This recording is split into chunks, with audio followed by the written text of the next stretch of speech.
ঠাকুরদের চাইছেন যাতে প্রত্যেকটা মানুষ ঠাকুরের হয়ে উঠতে পারে।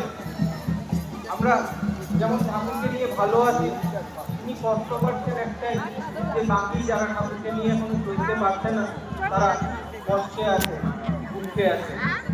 তাই তিনি দয়া করে আমাদের কাছে আশীর্বাদ করবেন। কিছু একটা অন্য কোনো কিছু নয়, যোগাযোগ স্থাপন।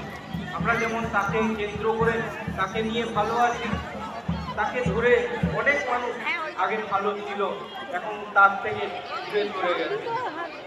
এই যে দ্বিতীয় অক্ষের কার্যক্রম এখানে আমরা করতে এসেছিলাম, বেশ কিছু মানুষের সাথে যোগাযোগ হয়েছিল। আমরা এখানে অনেকেই আছি যারা অনেকে চিন্তা ভাবনা করি যে আমাদের এখন বয়স হয়নি ঠাকুরের দীক্ষা কেন নেব। তো এই নিয়ে একটা ঘটনার কথা মনে পড়ে।